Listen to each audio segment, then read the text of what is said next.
तथ्य उगारुछि गिरफ नाइजेरिया नागरिक 5 दिनिया रिमांड रे आनी पचराउचरा करुछि पुलिस। कटक रे जड़े युवती आत्महत्या मामला रे गत 23 तारिख रे दिल्ली नाइजेरिया नागरिक जेजे रेमंड को गिरफ करथिला कटक कमिशनरेट पुलिस। एबे तार अंतर्जातीय अर्थनैतिक कारबार समेत विभिन्न बैंक अकाउंट संपर्क में खोलताड़ करुछि पुलिस।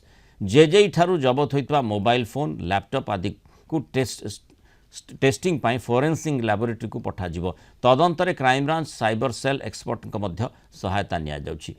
डिजिटल इन्वेस्टिगेशन रु अधिक गुरुत्वपूर्ण तथ्य मिल पारे बोली सूचना देछंती कटक डीसीपी ऋषिकेश खिलारी। युवती जनक सुइसाइडल नोट रे ऑनलाइन ब्लैकमेलिंग रो शिकार होइतबा जानिबा को पाइबा परे तदंत आगु को बढ़ाइथिला पुलिस।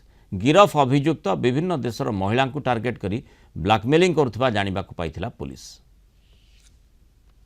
फाइनेंशियल इन्वेस्टिगेशन रो जो पार्ट थिला जेहेतु ऑकरेंस डे सैटरडे संडे थिबारो बैंक थारो पाइ नथिलो आमे सेटा आनीचु तंक थारो फर्दर एबे हमर इन्वेस्टिगेशन चालीची तंकर जो फाइनेंशियली जो आमे क्लूज पाइजो सेटा और तंकर किछि जो मोबाइल्स वगैरह का एनालिसिस रा हमर इन्वेस्टिगेशन चालीची। इनफैक्ट आमे प्रॉपर तार सीजर करिके हमर एसएफएसएल रो भला साइबर फोरेंसिक्स लैब अच्छी तंकर भी हेल्प या भीतर नेउछु। क्राइम ब्रांच रो भी जो या ऊपर एक्सपर्ट अच्छंती ता सहित तंक सहित भी हमें कोऑर्डिनेट करू।